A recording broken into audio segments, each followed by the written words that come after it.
नमस्कार, DD news पर आप सभी दर्शकों का स्वागत है। मैं हूं साइमा खान। नजर डाल लेते हैं सबसे पहले हेडलाइंस पर। गृह मंत्री अमित शाह का पश्चिम बंगाल दौरा, भाजपा के नवनिर्वाचित विधायकों के साथ करेंगे बैठक। विधायक दल के नेता का किया जाएगा चयन।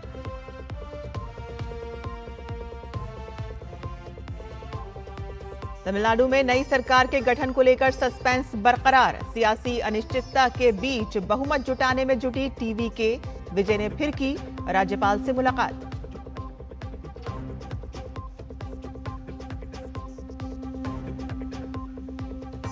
विदेश मंत्री डॉक्टर एस जयशंकर का सूरीनाम और त्रिनिदाद एवं टोबैगो का दौरा, सूरीनाम की नेशनल असेंबली के अध्यक्ष से की मुलाकात, कई अहम मुद्दों पर हुई चर्चा।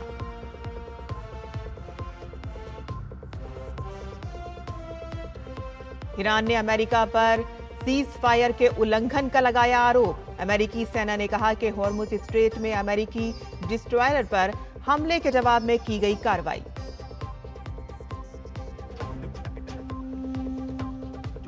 रूस और यूक्रेन के बीच 2 दिन का युद्ध विराम लागू, विक्ट्री डे समारोह के लिए रूस ने की थी घोषणा। सीज फायर उल्लंघन पर रूस ने उचित जवाब देने की कही बात।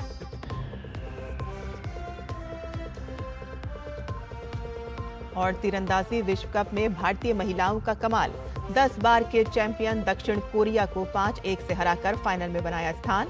स्वर्ण पदक के मुकाबले में चीन से होगा सामना। और अब समाचार विस्तार से। केंद्रीय गृह मंत्री अमित शाह आज और कल पश्चिम बंगाल के दौरे पर रहेंगे और इस दौरान वे भारतीय जनता पार्टी के नवनिर्वाचित विधायकों के साथ बैठक करेंगे। बैठक के दौरान पार्टी के विधायक दल के नेता का चयन किया जाएगा। आपको बता दें कि शनिवार को राज्य में शपथ ग्रहण समारोह होना है और अमित शाह आरएसएस के नेताओं के साथ भी अहम बैठक करेंगे। राज्य में हाल ही में संपन्न हुए चुनावों में भाजपा को मिली शानदार सफलता के बाद ये दौरा राजनीतिक रूप से काफी महत्वपूर्ण माना जा रहा है। अमित शाह आज दोपहर विश्व बांग्ला कन्वेंशन सेंटर पहुंचेंगे। बैठक में विधायक दल की भूमिका, सरकार के कामकाज और मंत्रिमंडल के स्वरूप पर भी चर्चा होने की संभावना है। और इसके बाद भी कई अहम बैठकें होंगी जिनमें पार्टी संगठन को मजबूत करने और आगामी राजनीतिक समीकरणों पर विचार विमर्श किया जाएगा। अमित शाह कल कोलकाता के ब्रिगेड परेड ग्राउंड में रविंद्र जयंती के अवसर पर नवनिर्वाचित भाजपा सरकार के शपथ ग्रहण समारोह में भी शामिल होंगे।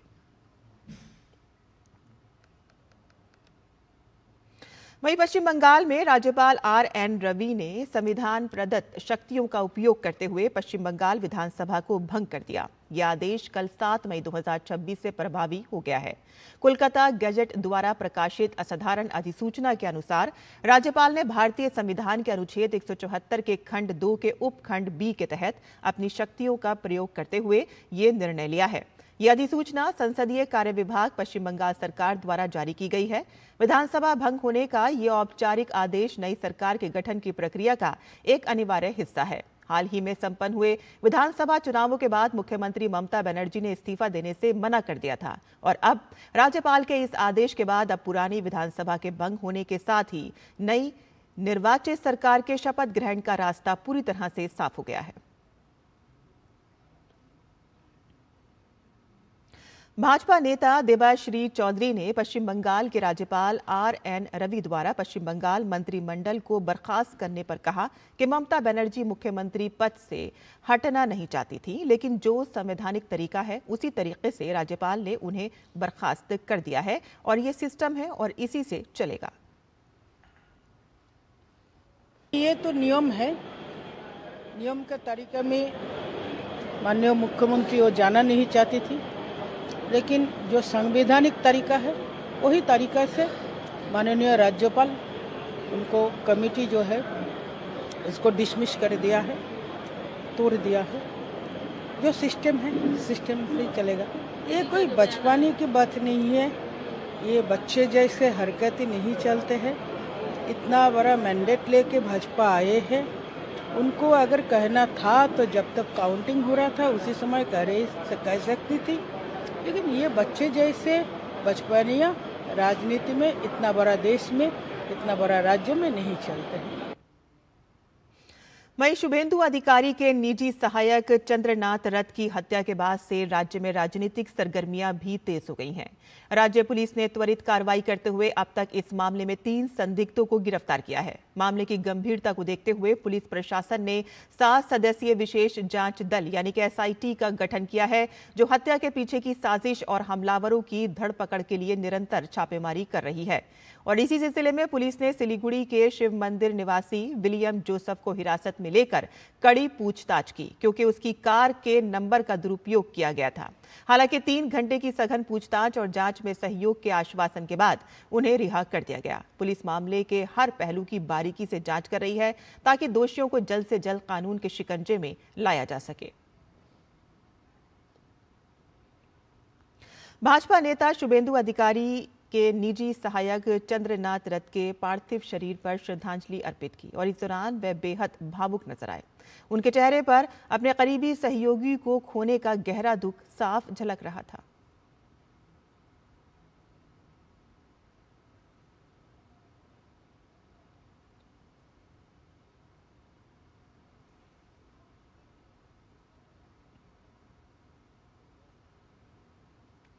और इस मामले पर उत्तर प्रदेश के उप मुख्यमंत्री बृजेश पाठक ने गहरा दुख व्यक्त करते हुए कहा है कि तृणमूल कांग्रेस के शासन में बंगाल की कानून व्यवस्था पूरी तरह से ध्वस्त हो चुकी थी। उन्होंने विश्वास जताया है कि अब राज्य में नई सरकार के गठन की प्रक्रिया चल रही है और भाजपा सरकार के आने के बाद कानून का शासन पुनः स्थापित होगा। बहुत ही दुखद है। पश्चिम बंगाल की law and order Trinamool Congress ने पूरी तरह से ध्वस्त करके रखे थे। अब वहां नई सरकार के गठन की प्रक्रिया चल रही है। पश्चिम बंगाल में भी लॉ एंड ऑर्डर बेहतर होगा भारतीय जनता पार्टी की सरकार में। बस कुछ समय की बात है, सरकार के गठन होने के बाद इस प्रक्रिया में गति आएगी। वहीं तमिलनाडु में नई सरकार के गठन को लेकर सस्पेंस बरकरार है। तमिलनाडु विधानसभा चुनाव में किसी भी दल को स्पष्ट बहुमत नहीं मिला है। अभिनेता राजनेता विजय की पार्टी टीवीके सबसे बड़ी पार्टी बनकर उभरी है और विजय सरकार गठन के प्रयासों में जुट गए हैं। हालांकि राज्यपाल ने उनसे पहले सदन में पर्याप्त समर्थन दिखाने को कहा है। और इस बीच देर रात एआईएडीएमके और डीएमके के बीच संभावित समझौते की खबरों ने राजनीतिक माहौल को और गर्म कर दिया है। चर्चा है कि पलानीस्वामी के नेतृत्व में एआईएडीएमके सरकार बनाने की कोशिश कर सकती है, जबकि डीएमके बाहर से समर्थन दे सकती है। हालांकि एमके स्टालिन की डीएमके ने ऐसी किसी भी संभावना से इनकार किया है। राजनीतिक अनिश्चितता के बीच स्टालिन ने अपने विधायकों को 10 मई तक चेन्नई में ही रहने का निर्देश दिया है और माना जा रहा है कि डीएमके संभावित फ्लोर टेस्ट और बदलते राजनीतिक समीकरणों पर करीबी से नजर बनाए हुए है।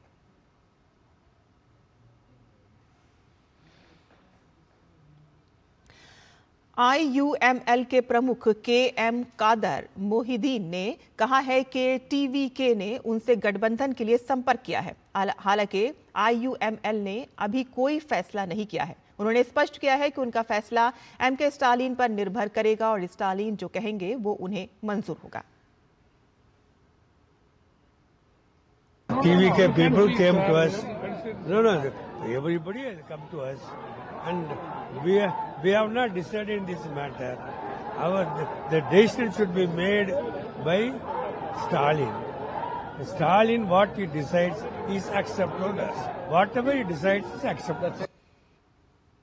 केरला में कांग्रेस के नेतृत्व वाली सरकार में मुख्यमंत्री पद के लिए 3 नामों पर चर्चा के बीच कांग्रेस विधायक दल सीएलपी ने एक प्रस्ताव पारित कर आला कमान को मुख्यमंत्री के चयन पर निर्णय लेने के लिए अधिकृत किया है।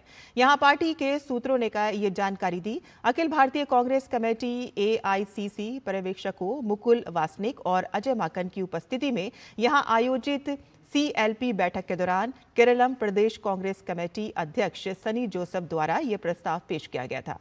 फिलहाल मुख्यमंत्री पद के लिए वीडी सतीशन, रमेश चन्नीथला और एआईसीसी महासचिव केसी वेणुगोपाल के नामों पर विचार किया जा रहा है। पार्टी सूत्रों के अनुसार नवनिर्वाचित विधायकों और वरिष्ठ पार्टी नेताओं ने सर्वसम्मति से प्रस्ताव पारित किया।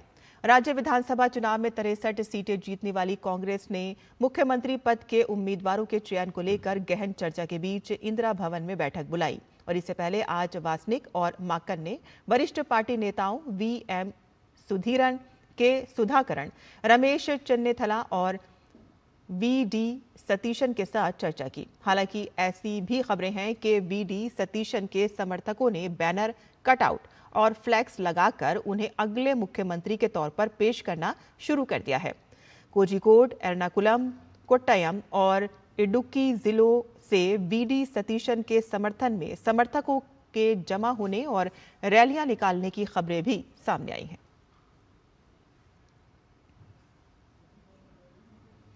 दिल्ली के उपराज्यपाल तरनजीत सिंह संधू ने डीडीए द्वारा आयोजित नियुक्ति समारोह में नए भर्ती हुए कर्मचारियों को उनके नियुक्ति पत्र सौंपे और इसे डीडीए में अब तक का ये सबसे बड़ा भर्ती अभियान बताया जा रहा है।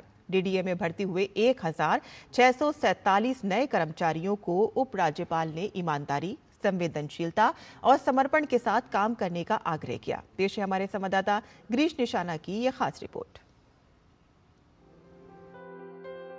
दिल्ली विकास प्राधिकरण ने गुरुवार को राजधानी के यमुना स्पोर्ट्स कॉम्प्लेक्स में 1647 नवनियुक्त अधिकारी और कर्मचारियों के लिए एक नियुक्ति समारोह का आयोजन किया। इस समारोह में दिल्ली के उपराज्यपाल तरनजीत सिंह संधू ने नियुक्ति पत्र प्रदान किए। इस मौके पर उन्होंने नियुक्ति पत्र प्राप्त करने वाले डीडीए के सभी नवनियुक्त कर्मियों को बधाई दी और भर्ती प्रक्रिया को पारदर्शी, निष्पक्ष, सुव्यवस्थित और विश्वसनीय बताया। उपराज्यपाल ने नवनियुक्त कर्मचारियों से ईमानदारी, संवेदनशीलता और समर्पण के साथ काम करने का आग्रह भी किया। Transparency, fairness, efficiency was central to the approach. The entire process was designed to uphold merit and ensure that deserving candidates are selected through a structured and a credible system. To the new members joining the Delhi Development Authority, my heartfelt congratulations. Delhi विकास प्राधिकरण में शामिल होने वाले नवनियुक्त कर्मियों को DDA के vice chairman doctor N Shravan Kumar ने शपथ दिलाई। सत्य निष्ठा से शपथ लेता हूं तथा प्रतिज्ञा करता हूं कि मैं भारत और भारतीय संविधान के प्रति निष्ठावान रहूंगा। मैं अपने कार्यालय का कार्य पूर्ण वफादारी, ईमानदारी से तथा बिना किसी राग, द्वेष और पक्षपात के करूंगा। उपराज्यपाल से नियुक्ति पत्र प्राप्त करने वाले लोग काफी उत्साहित नजर आए। मुझे यहाँ पे असिस्टेंट डायरेक्टर प्लानिंग के पोस्ट पे भर्ती किया गया है और आज का प्रोग्राम बहुत अच्छा था। लेफ्टिनेंट गवर्नर जो हमारे सर हैं वो सभी से मिले और सभी से बात की अच्छे से, और हम डीडीए में मतलब आगे जो भी है कार्यरत रहेंगे तो अच्छा काम करेंगे। मेरी नियुक्ति जेएससी की पोस्ट पे डीडीए में हुई है। तो आज लेफ्टिनेंट गवर्नर ऑफ दिल्ली साहब ने आके यहाँ इनॉग्रेशन सेरेमनी का बहुत बड़ा शुभारंभ किया। बहुत अच्छा लगा। अपनी मेहनत के बाद जो सफलता की, सक्सेस की जो एक सेलिब्रेटिंग यहाँ की जो प्रोग्राम्स था उसको अटेंड करके मेरे और पूरे परिवार को ही बहुत खुशी और प्राउड का मोमेंट है कि मुझे डीडीए में नियुक्ति मिली है। डीडीए दिल्ली की सबसे सर्वश्रेष्ठ संस्थानों में से एक है। मैंने डीडीए में as a planning assistant join करा है और आज बहुत ही प्राउड मोमेंट है मेरी फैमिली और मेरे लिए। ये डीडीए द्वारा आयोजित अब तक का सबसे बड़ा भर्ती अभियान है। इस पहल के तहत उम्मीदवारों को प्राधिकरण के तहत 26 अलग अलग पदों पर नियुक्त किया गया है, जिसमें ग्रुप ए से लेकर ग्रुप सी तक कर्मचारी शामिल हैं। इससे डीडीए के मानव संसाधन को भी बढ़ावा मिला है। कर्मचारियों की संख्या भी 55% बढ़कर 3000 से 4650 हो गई है। नई दिल्ली से गिरीश निशाना की रिपोर्ट, डीडी न्यूज। और यहाँ बुलेटिन में रुकते हैं एक छोटे से ब्रेक के लिए। हम जल्द हाजिर होंगे, आप देखते रहिए डीडी न्यूज।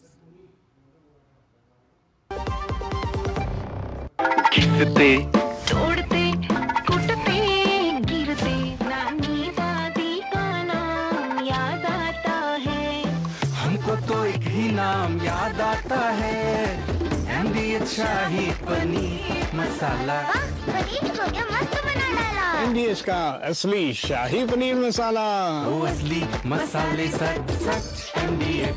हर सपना किसी मजबूत नींव पर खड़ा होता है। हर पुल, हर इमारत, हर सफर भारत की प्रगति की डोर है। Steel authority of India limited, जहां विज्ञान सपनों को आकाश देता है, वहाँ भी है सेल। सेल देश की सुरक्षा का अटूट कवच। जहाँ स्वास्थ्य और देखभाल की बात हो, वहाँ भी है सेल। हर घर, हर सपना, हर विजय देश के कण कण में छुपा है। सेल का भरोसा हर किसी की जिंदगी से जुड़ा हुआ है। सेल। मास्टर जी नमस्ते। 2 ड्रेसेस बनानी है, ठीक है? ऐसा कुछ, एक में पॉप स्लीव्स रखना डोरी के साथ और दूसरी में ना सलवार पे मस्त साइड प्लीट्स कर देना। शर्ट को एकदम शॉर्ट लेंथ रखना क्रॉस प्रिंटेक्स के साथ और दुपट्टे पे ना स्कैलप्स से मस्त सी फैंसी लेस कर देना। लेकिन मास्टर जी 4 दिन में पार्टी है, बन जाएगी ना पक्का? हो जाएगा। कैसे? Just looking like a wow. Fashion changes हमेशा, उषा हमेशा। और ब्रेक के बाद आपका फिर से स्वागत है। विदेश मंत्री डॉक्टर एस जयशंकर इस वक्त सूरीनाम और त्रिनिदाद और टोबैगो की यात्रा पर हैं। विदेश मंत्री ने सूरीनाम की नेशनल असेंबली के अध्यक्ष माइकल अश्विन अदिन से मुलाकात की। बैठक में दोनों नेताओं के बीच भारत सूरीनाम सहयोग और संसदीय आदान प्रदान को मजबूत करने पर सकारात्मक और सार्थक चर्चा हुई। विदेश मंत्री ने सूरीनाम को विकास यात्रा में सहयोग का आश्वासन दिया। डॉक्टर एस जयशंकर ने कहा कि भारत सूरीनाम की विकास क्षमता को पहचानता है और उसकी प्रगति यात्रा में एक भरोसेमंद सह यात्री एवं भागीदार बना रहेगा। भारत और सूरीनाम व्यापार, पर्यटन, डिजिटल क्षमताओं और कृत्रिम बुद्धिमत्ता सहित कई क्षेत्रों में सहयोग को बढ़ा रहे हैं।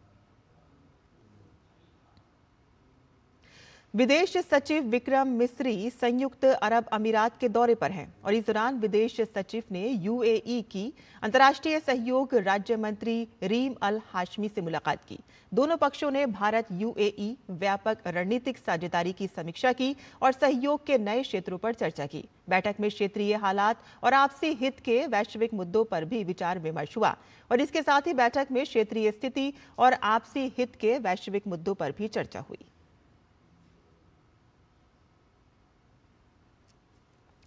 केंद्रीय मंत्री पीयूष गोयल ने लॉजिस्टिक और सप्लाई चेन कंपनी डेलिवरी के को फाउंडर और एग्जीक्यूटिव डायरेक्टर सूरज सहारन से मुलाकात की। बैठक के दौरान टेक्नोलॉजी आधारित बिजनेस मॉडल, इनोवेशन और कंपनी के विस्तार की यात्रा पर विस्तृत चर्चा हुई। पीयूष गोयल ने कहा कि भारतीय लॉजिस्टिक्स सेक्टर को अधिक पारदर्शी, कुशल और भविष्य के लिए तैयार बनाने में कंपनी का योगदान प्रभावशाली है। उन्होंने आधुनिक तकनीक के जरिए लॉजिस्टिक नेटवर्क को मजबूत करने और भारत के सप्लाई चेन इकोसिस्टम को नई दिशा देने में कंपनी की भूमिका की सराहना की।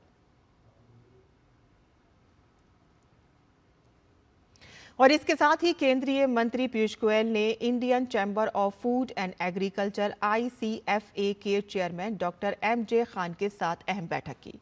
बैठक में किसानों के जीवन स्तर को बेहतर बनाने, वैश्विक कृषि क्षेत्र में भारत की स्थिति को मजबूत करने और अफ्रीकी देशों के साथ कृषि सहयोग बढ़ाने पर चर्चा हुई और इसके साथ ही कृषि क्षेत्र में भारत के अनुभव और तकनीकी विशेषज्ञता को साझा करने पर भी जोर दिया गया। पीयूष गोयल ने एक सोशल मीडिया पोस्ट में लिखा कि बैठक में दीर्घकालिक खाद्य सुरक्षा सुनिश्चित करने और कृषि सहयोग को नई दिशा देने के लिए विभिन्न संभावनाओं पर विचार विमर्श किया गया।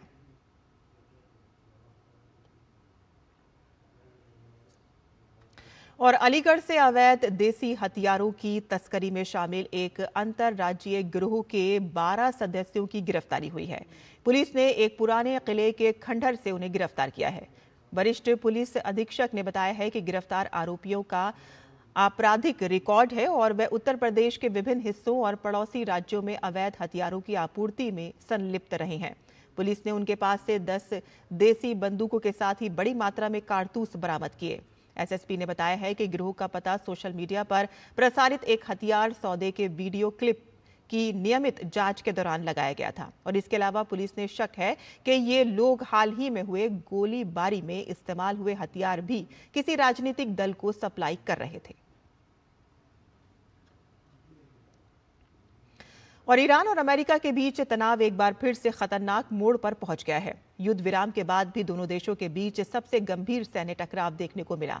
ईरान ने दावा किया है कि अमेरिका ने स्ट्रेट ऑफ हॉर्मुज में प्रवेश कर रहे 2 जहाजों को निशाना बनाया और ईरानी क्षेत्र में हवाई हमले किए। जवाब में ईरान ने हॉर्मुज स्ट्रेट के पूर्वी हिस्से और चाबहार बंदरगाह के दक्षिण में मौजूद अमेरिकी सैन्य जहाजों पर मिसाइल, ड्रोन और छोटी नौकाओं से हमला किया।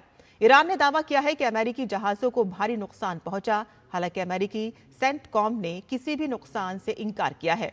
अमेरिका का कहना है कि उसने जवाबी कार्रवाई में ईरान के मिसाइल और ड्रोन ठिकानों को निशाना बनाया। ये घटनाक्रम ऐसे समय में हुआ है कि जब वॉशिंगटन ईरान के जवाब का इंतजार कर रहा था, जिसमें युद्ध रोकने का प्रस्ताव तो था ही, लेकिन परमाणु कार्यक्रम जैसे बड़े मुद्दे अभी भी अनसुलझे हैं। अमेरिका के राष्ट्रपति ट्रंप ने ईरान को लेकर बड़ा बयान दिया है। ट्रंप ने कहा है कि अमेरिका और ईरान के बीच बातचीत जारी है, लेकिन इस बीच अमेरिकी नौसेना ने कार्रवाई करते हुए अपने 3 विध्वंसक युद्धपोतों के जरिए ईरानी गतिविधियों को जवाब दिया। ट्रंप के मुताबिक इस कार्रवाई में कई छोटी नौकाओं को नष्ट किया गया, जबकि अमेरिकी युद्धपोत पूरी तरह से सुरक्षित रहे। ट्रंप ने यह भी कहा है कि अमेरिका किसी भी हालात में ईरान को परमाणु हथियार बनाने की अनुमति नहीं देगा। उन्होंने दावा किया है कि इस मुद्दे पर ईरान सहमत है और अब दुनिया की नजर इस बात पर है कि तेहरान इस समझौते पर औपचारिक हस्ताक्षर करता है या नहीं। Iranians, we have, you probably heard, we took our 3 destroyers and we rammed them through some pretty big stuff today and we knocked the hell out of them. The destroyers weren't hurt in any way. The people weren't hurt, but they were firing at us and we were firing back at them. And our firepower was a hell of a lot stronger than theirs and they knocked the hell out of them. Iran cannot have a nuclear weapon. It cannot have a nuclear bomb. And it's not going to have, and they're really at the end of the line. Really are at the end of the line. रूस की ओर से घोषित 3 दिवसीय अस्थायी युद्ध विराम आज से लागू हो गया है और इस बीच यूक्रेन के राष्ट्रपति व्लादिमीर ज़ेलेंस्की ने रूस के इस कदम पर तीखी प्रतिक्रिया दी है। ज़ेलेंस्की ने कहा है कि दूसरे विश्व युद्ध में जीत के जश्न के लिए किया गया ये सीज वायर रूस की अजीब और अनुचित सोच को दर्शाता है। उन्होंने आरोप लगाया है कि रूस सिर्फ अपनी सैन्य परेड और ग्रेट पैट्रियाटिक वॉर समारोह को सुरक्षित तरीके से आयोजित करना चाहता है, जबकि इसके बाद फिर से यूक्रेनी लोगों पर हमले और युद्ध जारी रहेगा। युद्ध विराम का फैसला नाजी जर्मनी पर सोवियत संघ की जीत की वर्षगांठ के मौके पर लिया गया है। हालांकि यूक्रेन ने इस कदम पर भरोसा जताने से इनकार किया है। कीव का कहना है कि ये केवल प्रतीकात्मक घोषणा है क्योंकि जमीनी स्तर पर संघर्ष अब भी जारी है। अमेरिका के राष्ट्रपति डोनाल्ड ट्रंप और ब्राजील के राष्ट्रपति लुइस इनासियो लुला डा सिल्वा के बीच वॉशिंगटन में हुई बैठक को दोनों देशों के सकारात्मक और महत्वपूर्ण बताया है। ट्रंप ने सोशल मीडिया पोस्ट में कहा है कि बैठक बेहद सफल रही, जिसमें व्यापार, टैरिफ, महत्वपूर्ण खनिज, संगठित अपराध, ड्रग्स और हथियारों की तस्करी जैसे अहम मुद्दों पर चर्चा हुई। उन्होंने कहा कि दोनों देशों के प्रतिनिधि अब इन विषयों पर आगे बातचीत जारी रखेंगे और जरूरत पड़ने पर आने वाले महीनों में अतिरिक्त बैठकें भी आयोजित की जाएंगी। तो वहीं ब्राजील के राष्ट्रपति लूला डी सिल्वा ने कहा है कि यह बैठक ब्राजील और अमेरिका के ऐतिहासिक लोकतांत्रिक संबंधों को और मजबूत करने की दिशा में एक अहम कदम है। उन्होंने स्पष्ट किया है कि ब्राजील हर मुद्दे पर बातचीत के लिए तैयार है, लेकिन अपनी लोकतांत्रिक व्यवस्था और संप्रभुता से कभी समझौता नहीं करेगा। और बांग्लादेश में खसरे का प्रकोप बहुत तेजी से फैल रहा है। पिछले 24 घंटों में 7 और बच्चों की मौत हुई है। स्वास्थ्य अधिकारियों के अनुसार खसरा या उसके लक्षणों वाले बच्चोों की कुल मौतें अब 324 हो गई हैं। पिछले 52 दिन में 1000 से ज्यादा बच्चे अस्पताल में भर्ती हुए हैं और 373 नए मामले सामने आए हैं। बांग्लादेश में खसरे की जांच के लिए जरूरी टेस्टिंग किट की कमी हो गई है। लैब्स में रोजाना केवल लगभग 100 सैंपल की जांच हो सकती है और टेस्टिंग किट की कमी यूनिसेफ और WHO की वैक्सीन आपूर्ति में रुकावट और टीकाकरण में गिरावट के कारण आई है। बांग्लादेश ने 2025 में वैक्सीन खरीद की प्रक्रिया बदल दी, जिससे आपूर्ति में देरी हुई और बच्चों का रोग प्रतिरोधक क्षमता कमजोर हुई और इससे मौजूदा प्रकोप और बढ़ गया। हालांकि अब नई वैक्सीन की खेप ढाका पहुंच गई है और WHO अगले सप्ताह अतिरिक्त टेस्टिंग किट भेजने की उम्मीद कर रहा है। और खेल की खबरों में भारत का तीरंदाजी विश्व कप के दूसरे चरण में शानदार प्रदर्शन रहा। महिला रिकर्व टीम ने रिकॉर्ड 10 बार की ओलंपिक चैंपियन दक्षिण कोरिया को हराकर फाइनल में स्थान बना लिया है। महिला टीम की सदस्यों दीपिका कुमारी, अंकित भकत और कुमकुम मोहोत ने सेमीफाइनल में कोरिया को 5-1 से मात दी। अब उनका सामना स्वर्ण पदक के मुकाबले में रविवार को चीन से होगा। पुरुष रिकर्व टीम में तरुणदीप राय, धीरज बोम्मा देवरा और यशदीप भोगे थे, जिन्होंने बांग्लादेश को 6-2 से मात दी। और इसी के साथ ही हमारा यह समाचार यहीं खत्म होता है। आगे आप देख सकते हैं नया सवेरा। मुझे अनुमति दें। नमस्कार।